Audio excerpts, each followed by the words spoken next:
Hey, good morning. Melissa here from GirlGoneFishing. I'm out at Stonelick Lake fishing the Cincinnati Kayak Fishing Cincy Lakes tournament. So we got to choose where to fish from 4 different lakes, and I picked Stonelick. I pre-fished it for one day and didn't really get any fish, but I feel like it's my best chance for big fish. So there's lots of shad activity on the water so far, and for a summer that has been like 100 degrees and humid every day, it feels so nice out here right now. I've got a fleece on and I kind of wish I had more layers on, but it's going to be hot soon enough. But what a fantastic morning. So what I'm going to work on today, this lake is a pretty shallow lake and it seems to mostly have the activity around the shoreline. So unfortunately it's one of those lakes that you kind of get in line and circle the shore, but I'm going to work on some cranking and maybe even some flipping.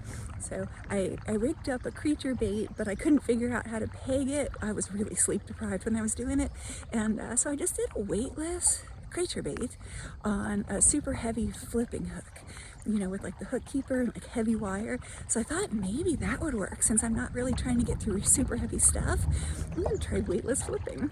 Is that a thing? I don't know, but all right, I'm kind of excited and loving this weather. So happy to be out here on my Lynx and hope I get a fish. I have to get a fish. So water temp this morning is 76, and this is what we're dealing with here. I'm pretty much in the center of the lake, kind of in the river channel according to the map, and we've got a lot of shad looking stuff scattered around and kind of bare bottom. So no grass in this lake except for a little bit around the bank, but hopefully there's bass. I gotta learn to fish this kind of lake. I'm better at grassy lakes, or I like grassy lakes better. So up until about midnight, I was planning on going to Rush Run, which is another lake on the list, and it's got standing timber and some nice bank grass, and I was all set up to fish there. And suddenly at midnight, when I couldn't sleep, I changed my mind and decided I had to go to Stonelick. Bug. But what I decided to do differently than I normally do is my instinct would be to launch kind of up the creek at the campground ramp. I like fishing for the largemouth in the shallow, skinnier waters. But what I decided to do was launch at the main boat ramp and fish the main lake. So I'm going to hit, you know, any kind of difference on the shoreline, any kind of point, anything like that, and then just like wood and stuff. So I'm making myself do, oh gosh, I'm making myself do what I think is right again.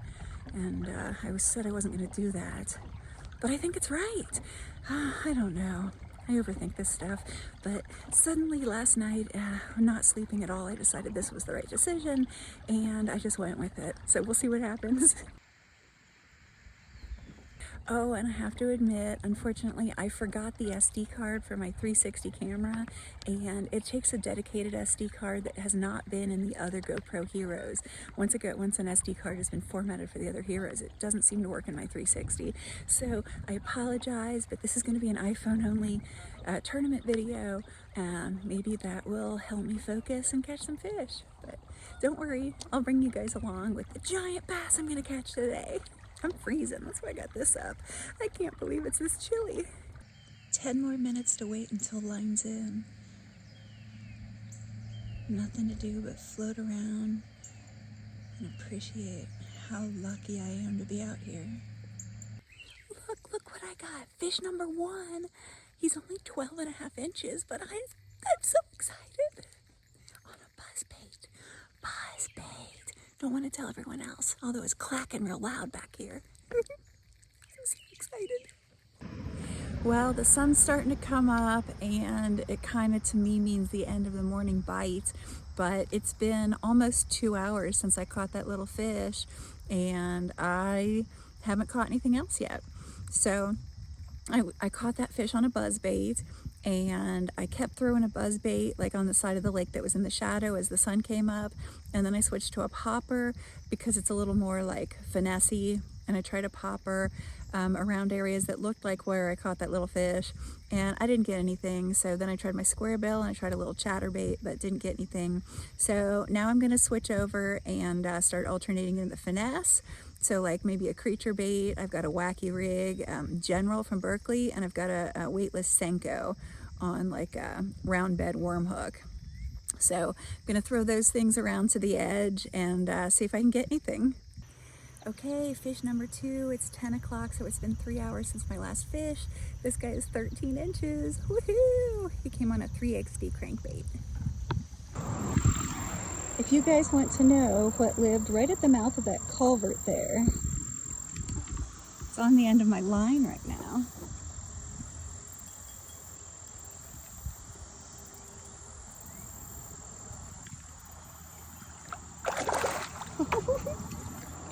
We're having a problem here. I don't want to cut the line and leave him with a hook in him, but I'm not sure how to get him. I guess I could try to net him.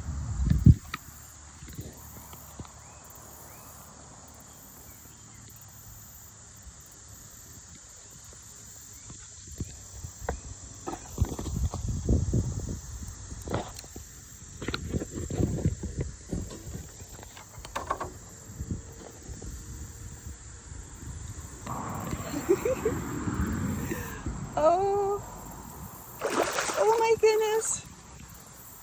Oh, it's gonna break my rod. I thought I had something good for about 5 seconds. Look at that. Oh my goodness. He got it in the mouth. I really don't want to break my line. Oh, God, I guess I could get him on the lip grippers. I don't want to break the rod.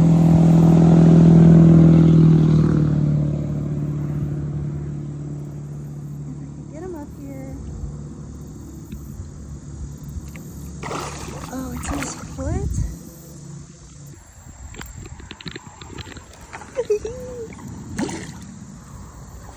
Okay, what am I gonna do with you? Where's the hook?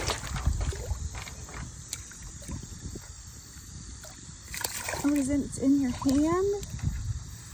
No, it's in your neck.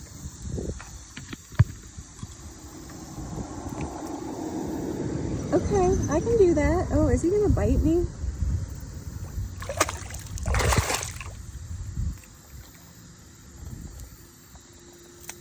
Oh. Well, that was not the bass I was hoping for, but I think it was just barely hooked in his neck here, and it's one of the little folds in his neck fold. So I think he'll be able to get that out pretty easily with his foot.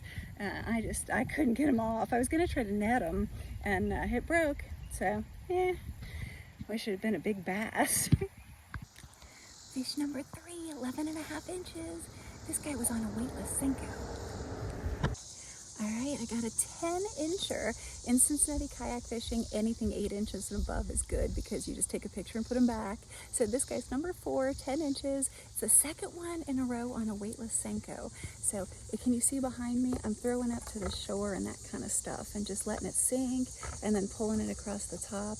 And there's some grass under some of these little patches of duckweed. So yay, 4 fish.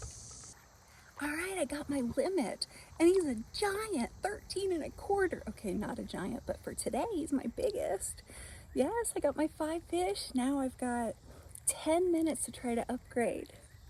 Okay, that was my 3 o'clock lines out alarm. That means the tournament's over and I can't catch any more fish.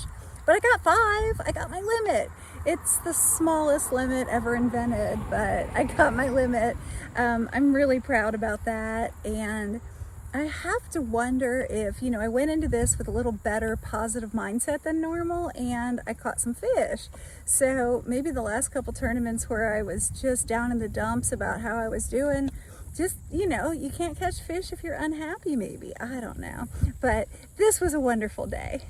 So yesterday I did something really cool. I got to take part in a Heroes on the Water event, and they had buses come in from the VA and they got everyone out in kayaks or just out on the dock fishing, and people were telling me how much it meant just to be out seeing trees and hearing birds and, you know, feeling the breeze. And I mean, we all know how it helps us. I mean, it's the only time that my brain kind of quiets down when I'm out in the water.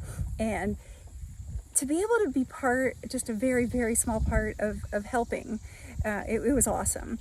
But I took that experience yesterday and said, I'm going to go into the tournament today with a better attitude, with an attitude of gratitude.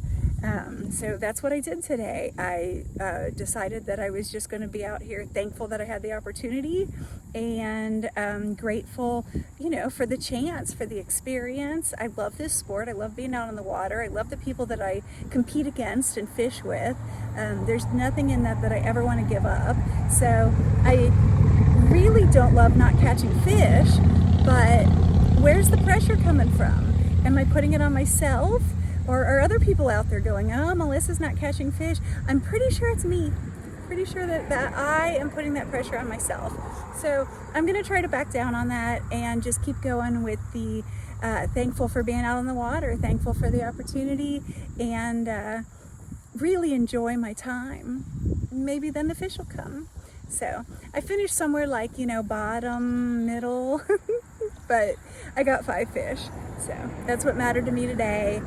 And I did it. So I have to say a huge thank you to Strictly Sail and Kayak, one, for introducing me to this amazing Hobie Lynx. I would not like this sport as much if it weren't, you know, such a great kayak. I'm comfortable, I feel confident, I feel safe, it's fun, it's fast. So thank you, Strictly Sail and Kayak, for introducing me to my soulmate kayak that I love so much. And thank you for sponsoring the tournament trails. There really wouldn't be a Cincinnati kayak fishing or an Ohio kayak fishing without Strictly Sail. So thank you so much for being such great supporters of our community. And I want to say a huge thank you to you guys for watching me. And I'm sorry sometimes I'm whiny and, you know, feel bad about my performance and these things. I'm trying to get my head straight. I'm trying to get my priorities straight, which is just get out here and experience it. And the fish might come, they might not come, but what I should be thinking about is how thankful I am for the opportunity and the friends and for you guys. So thank you, and I will see you guys on the water in the next one.